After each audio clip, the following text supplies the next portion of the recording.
Welcome to Stop the Noise, where small business specialists cut through the clutter to hone in on practical things small business owners can do to solve business challenges and move their business forward. In today's episode, hosts Brenda Thompson from the Better Business for Good company and Martin Katak from Finance for Business are talking to CFOs, that's Chief Financial Officers, Robin Snelling from Virtual CFO Group Australia and Chris Kondu from Can-Do Consult Business Advisory about budgeting, specifically a 7-step budgeting process that can help you prepare for business success and manage the uncertainties ahead.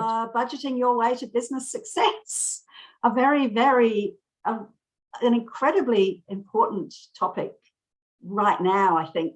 I mean, sort of when you know what the income is and you know what the outgoings are, it's kind of like doing a budget is easy.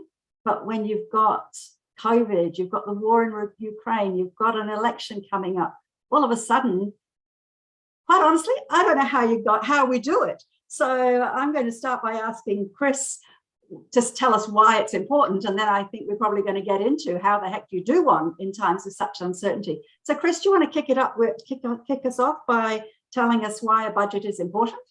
Thanks, Brenda. Absolutely. It sure is. I'm just going to share my screen for a minute and bring up a little quote that I think sort of encapsulates why budgeting is so important. A plan without a budget is just a daydream, and a budget without a plan is a nightmare. To me, that pretty much sums it all. We all deal with SMEs, and they've all got a lot of optimism and enthusiasm for a new business or a new market segment. But if it's a plan is great, but if you don't actually action it by putting a budget together, it's just a daydream.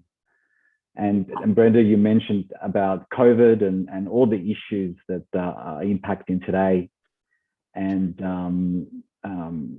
you need both. You need a plan, but you also need a budget to outline your revenue, outline your costs, and they work together. And part of what we're going to go through today is that plan and budget flywheel.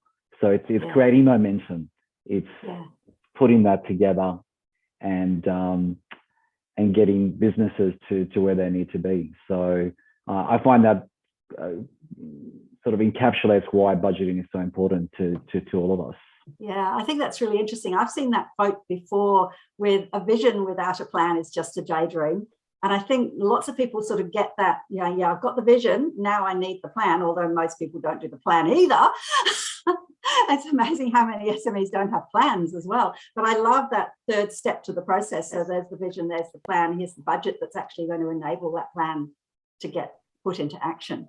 Yeah, and you can understand it too, Brenda, because, business owners are tied into the day-to-day. They're busy sort of running their businesses and don't have the time to actually put all of that information together. And I suppose that's where Robin and I come in terms of a CFO to sort of put their plan into action. Yeah, absolutely. So Robin, perhaps you could talk some more to the point of what are the benefits of having a budget? A budget helps you to take those steps to achieve your vision. So every journey is made up of thousands of steps, and a budget is helping to map out those milestones along that journey. And it may not just be 1 year, it could be 5 years, it could be 10 years. But if you have your vision, it seems so far away. You think, how on earth am I going to achieve that goal? Yeah. Until you break it down into all the steps. You start with a small business, and then you work out how that small business can make money. What do you need? You need salespeople, you need production people, you need admin people, or you might be in services, you need professional people to go out and sell your services. So a budget gives you peace of mind, because instead of having this vague vision and thinking, how do I get there? You can see all the steps start to be mapped out. It's a bit like driving. You're going on a journey.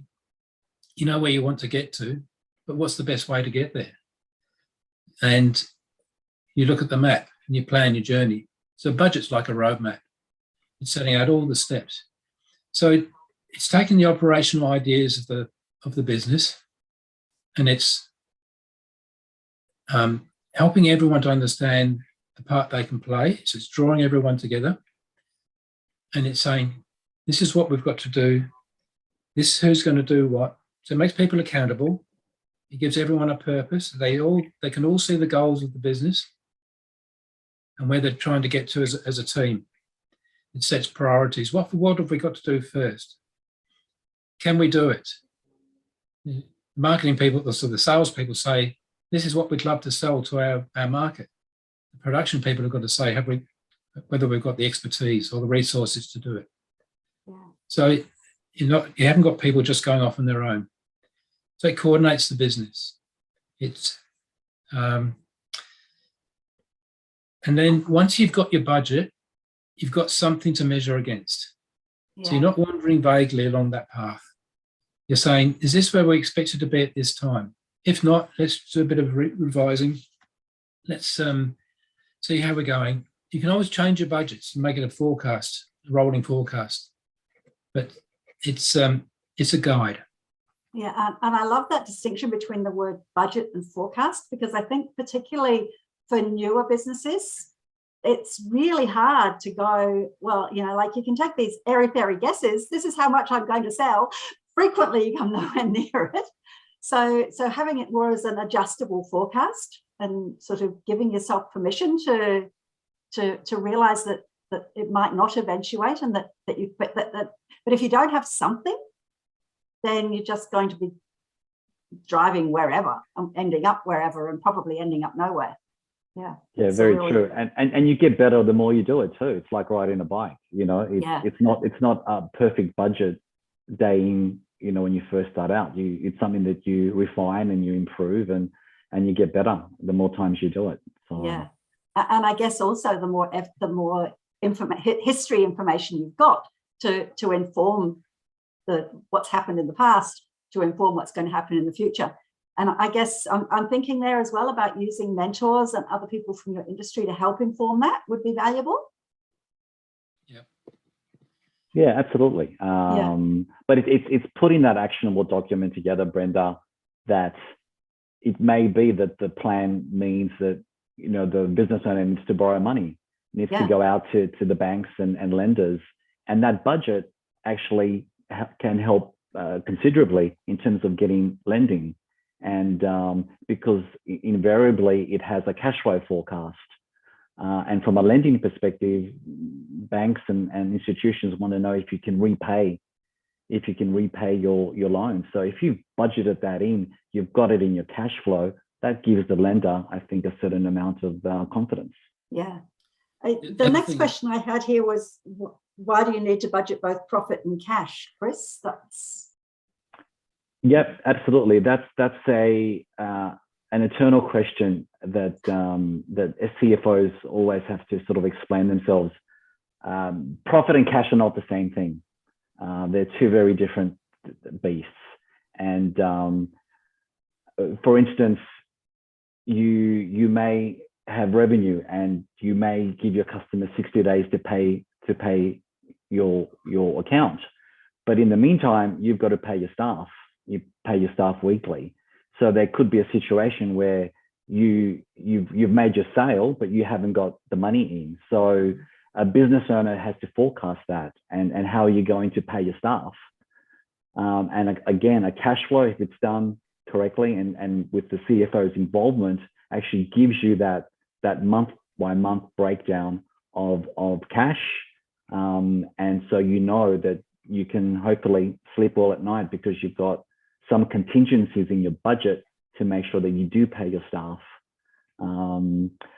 Another issue is upfront spending. If you're opening up a new market segment or putting a new product out to market, you're going to need to buy equipment or lease equipment. So that's a huge cash outlay at the beginning that doesn't impact your profit. You don't see it in your profit until much later down the track. So there's always going to be timing differences between your profit and your cash. Got you. Yeah. So a lot of business owners say, well, I'm profitable, but I don't have any cash in the bank. So it's really those timing differences that as CFOs we're called upon to explain. And if you've done your budget correctly, it should be there for everyone to see. Yeah, that's a really common catch cry, isn't it? I've never got any money in the bank. Yeah. Yeah. Well, they say revenue's a vanity metric and cash is king. So fair enough. I think just to sort of round this out, we've talked about that difference between profit and cash. So can you tell us, Robin, about what's in a budget? What are the components? What are we actually looking at? That concludes the first part of today's session. Now it's time to open up the checklist, which in this case is a 7-step process where Robin and Chris will walk you step by step through creating a budget for your business that will provide you with a clear roadmap for success so you can sleep well at night, pay your employees, and focus on building and growing your business.